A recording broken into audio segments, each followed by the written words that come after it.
Bonjour à tous, dans ma vidéo précédente, je vous ai demandé si ça vous intéressait de savoir quel matériel j'utilise pour faire des séances d'hypnose en ligne. Vous avez été quelques-uns à me répondre que bah oui, ça vous intéressait. Donc je vous fais aujourd'hui cette nouvelle vidéo pour vous montrer tout ça. Je vais vous partager ici ma façon de procéder et le matériel que j'utilise et vous allez voir que c'est pas si compliqué que ça et que franchement, il n'y a pas besoin d'avoir un super matos pour pouvoir commencer à en faire.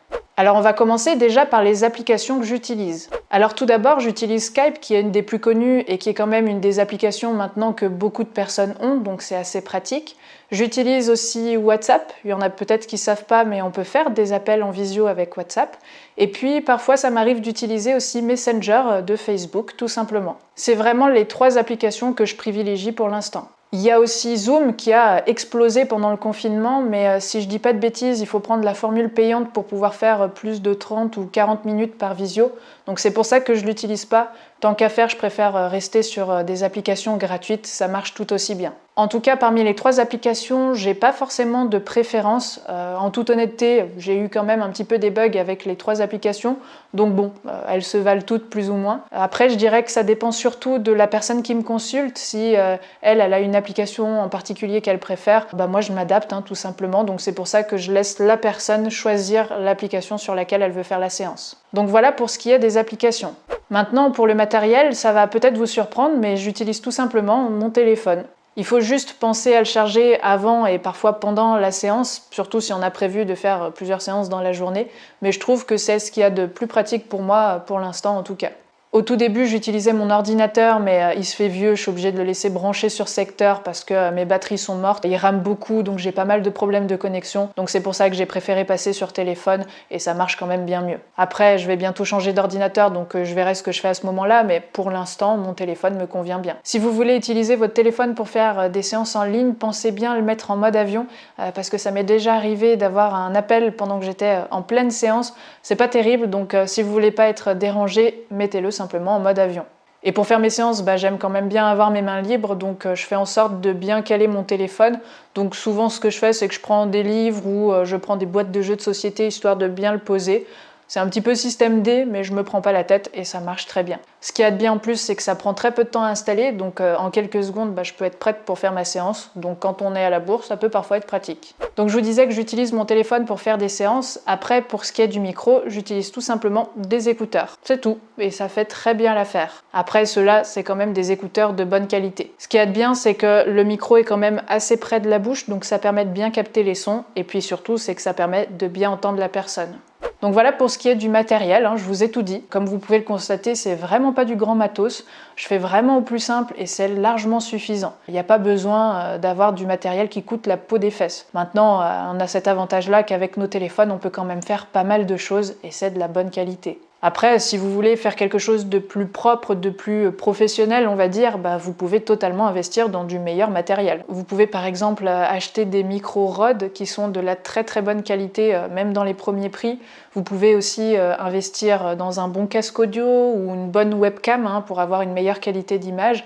Et puis pourquoi pas prendre la formule payante de Zoom. Je crois que ça permet d'avoir une meilleure qualité justement et de réduire un petit peu les bugs. Donc pourquoi pas, si vous avez prévu de faire plusieurs séances en ligne et d'en faire assez souvent, ça peut être un bon investissement. Après, ce sera totalement à vous de voir ce que vous voulez. Moi, je trouve que pour commencer, c'est quand même bien de faire ça avec le téléphone, surtout si c'est vos premières séances d'hypnose en ligne. Comme ça vous permettra déjà de voir si ça vous plaît, si vous êtes à l'aise avec ça. Et puis, si c'est le cas et si vous commencez à avoir de plus en plus de demandes, oui, pourquoi pas investir là dans du meilleur matériel. Mais au tout début, j'aurais tendance à conseiller de faire vraiment au plus simple. On va parler maintenant du moyen de paiement. Alors moi, j'utilise tout simplement PayPal, qui est quand même un des moyens de paiement les plus sécurisés. Ce qui est bien, c'est que même si la personne n'a pas de compte PayPal, elle peut quand même faire le règlement. Donc ça, c'est assez pratique. Il suffit simplement qu'elle rentre les chiffres de sa carte bleue, exactement comme elle le ferait pour un achat en ligne. Et pour qu'elle puisse faire le règlement, c'est très simple. Je vais vous montrer tout ça directement sur mon ordinateur. Alors il suffit déjà tout simplement de se rendre sur votre compte PayPal, vous allez tomber sur la page d'accueil, vous allez ensuite aller ici sur effectuer et accepter des paiements, puis ensuite vous allez sur demander de l'argent, vous cliquez. Ici vous allez pouvoir entrer tout simplement l'adresse mail de la personne avec qui vous allez faire la séance. Moi je vais mettre mon adresse mail professionnelle pour vous montrer comment ça se passe par la suite. Voilà, vous cliquez sur suivant. Ensuite, là, il vous suffit tout simplement de mettre le montant de la séance. Donc moi, je vais mettre un faux montant, hein, c'est juste pour l'exemple. Là, j'ai tendance souvent à mettre un petit message en mettant séance d'hypnose en ligne avec la date pour que la personne puisse s'y retrouver. Et puis ensuite, il suffit de mettre demander de l'argent. Et voilà, c'est aussi simple que ça. Et je vais maintenant vous montrer sur ma boîte mail le message que la personne reçoit. Donc là, la personne, elle va recevoir un mail de PayPal qui se présente comme ça. Et il lui suffit de cliquer sur payer. Elle se retrouve sur cette page-là. Donc si elle a un compte PayPal, il lui suffit de se connecter. Sinon, elle peut mettre payer sans compte PayPal, comme je vous disais.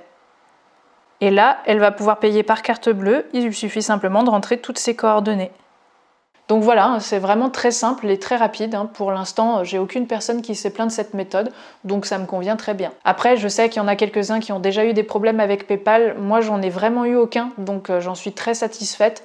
Mais si jamais ça vous intéresse, je sais qu'il existe une autre plateforme qui s'appelle Stripe, mais je connais pas du tout son fonctionnement, donc je pourrais pas vraiment vous dire comment ça marche, mais je suis sûre que vous pouvez réussir à vous débrouiller tout seul.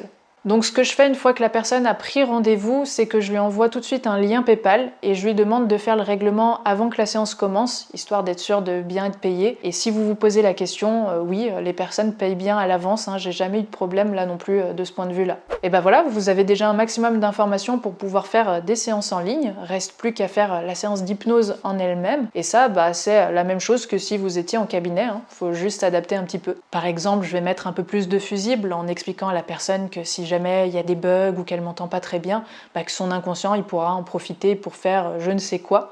Enfin, c'est vraiment le blabla habituel qu'on aurait en cabinet. Et puis voilà, c'est à peu près tout. Après, si vous avez des questions un peu plus spécifiques sur ma manière de travailler en ligne, n'hésitez pas à me les mettre dans les commentaires et puis j'essaierai d'y répondre. Voilà, je vous ai dit à peu près tout ce que je voulais sur le sujet. J'espère qu'elle vous aura donné envie de franchir le pas si vous n'avez pas encore osé proposer des séances en ligne. J'espère surtout qu'elle vous aura plu. Si c'est le cas, n'hésitez pas à la liker, à la commenter, à la partager et puis à vous abonner à la chaîne si ce n'est pas déjà fait pour ne pas louper les prochaines vidéos, en n'oubliant pas d'activer la petite cloche. Et puis je vous dis à très vite.